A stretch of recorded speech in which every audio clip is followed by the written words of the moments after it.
Hi, folks. You might be aware that I've been traveling for the holidays.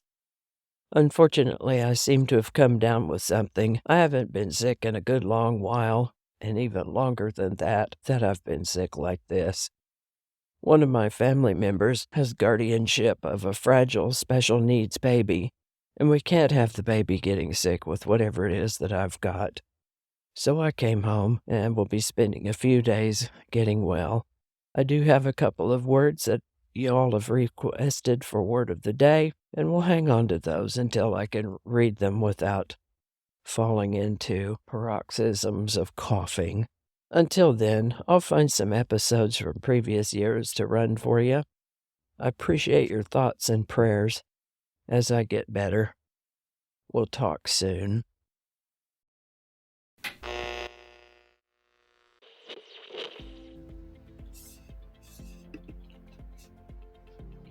Hi there, and welcome to This Day in History for November 21st.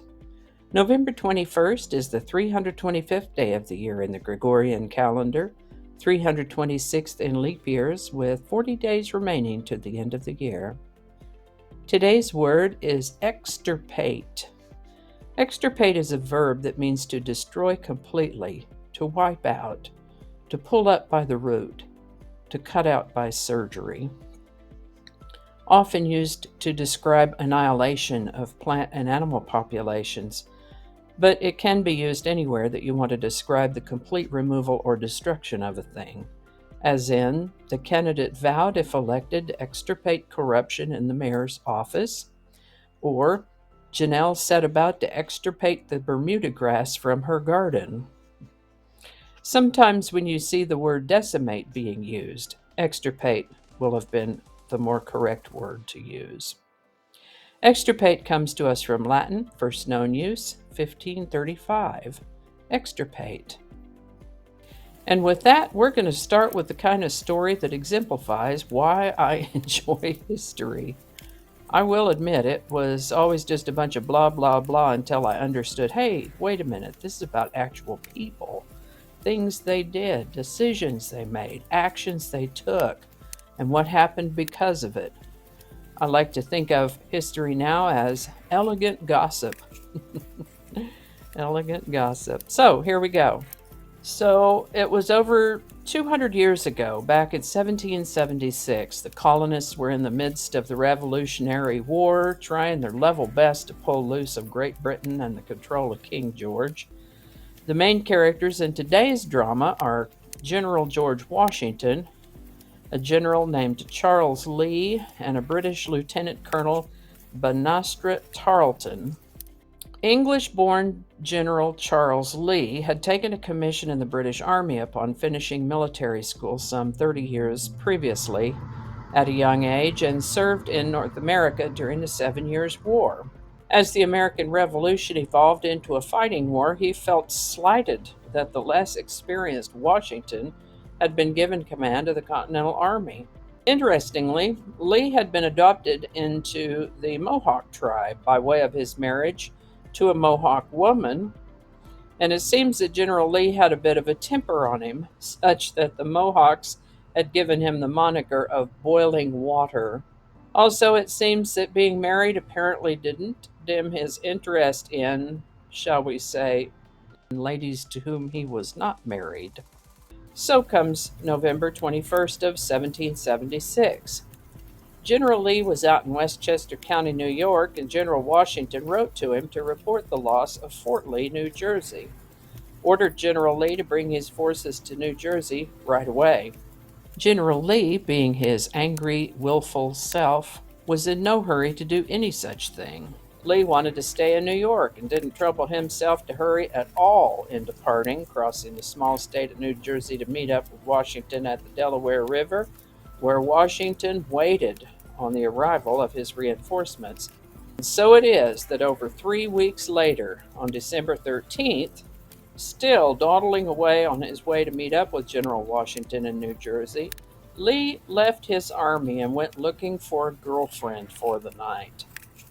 He found his way to Widow White's Tavern in Basking Ridge, New Jersey, where it just so happens that British Lieutenant Colonel Tarleton and the 16th Queen's Light Dragoons captured him. Oh, yeah, Tarleton knew right away who Lee was. He and Lee had been comrades in the British Army, and here they were now, captor and captive. It seems that General Lee not only didn't get the job he'd wanted in the colonies, he'd also been disappointed in his efforts to secure a lucrative royal appointment, which is kind of why he came to the colonies, ostensibly to retire. Not long after he got here, he joined the Patriot cause. Oh boy. Now, Tarleton had sworn in a London club that he would hunt down this traitor to the crown and relieve him of his head. Fortunately for Lee, Tarleton failed to keep that promise, although Lee might rather have preferred a quick end to the humiliation of being led from Widow White's tavern to New York City in his nightdress.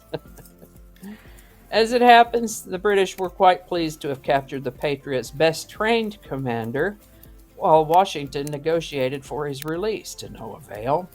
Meanwhile, the faithless and fickle Lee enjoyed his captivity, even drafting a battle plan for his captors from plush accommodations in which his personal servant maintained his 3 rooms and no doubt served his food and wine in a most civilized fashion, an early version of country club prison. In case you're curious, the British did not act upon his plan. Maybe they didn't trust him? Lee was released in May of 1778, upon which he reported to Valley Forge. He still resented Washington. I guess sometimes old grudges never die, and they argued with some regularity. Eventually, Lee was suspended from the Army in December of 1778 and dismissed in 1780. North Carolina ratified the United States Constitution and was admitted as the 12th U.S. state on November 21st, 1789. On November 21st, 1877, Thomas Edison announced his invention of the phonograph, a machine that could record and play sound. Albert Einstein's paper that led to the mass energy equivalence formula, E equals mc squared, was published on November 21st, 1905. The Partridge Family was a TV show that ran from 1970 to 1974. If you're not familiar with the show, it was about a family of musical siblings, their widowed mother, and their manager, and their adventures as a performing family. A month before the TV show debuted, the Partridge Family released a song called I Think I Love You, written by Tony Romeo. The late David Cassidy played the oldest son on the show and was the lead vocalist on this song. It did well on release, and so when the Partridge Family TV show debuted, it had a ready audience. I sure remember my sisters and I gathering around the TV for Partridge Family back in the day. I Think I Love You by the Partridge Family hit number 1 on November 21st, 1970 for a 3-week run. Link in the description. And I think that's going to do it for us today. Thank you so much for watching. Consider subscribing if you haven't already. Feel free to share this video with a link in your email, messaging, or social media. If you enjoy this series, you can check out the playlist that contains these videos. That playlist lives on YouTube, so for other platforms, I'll include a link to my blog page that's called No Really. You can also find me on Rumble, BitChute, and Odyssey. All those links in that description. Alrighty, that's all I can think of right now. Thanks again, and I'll see you next time.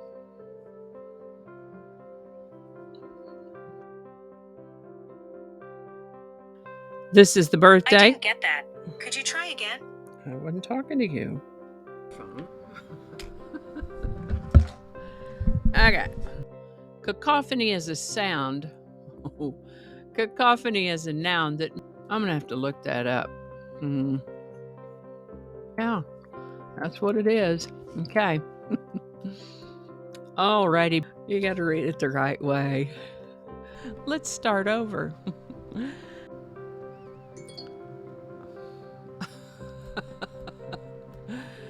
It's 8 o'clock, so all of the reminders are going to be dinging.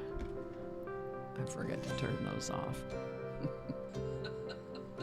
Okay, stop it.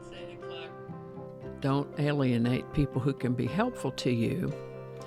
Flinging happiness all over the place. Alrighty, back to work.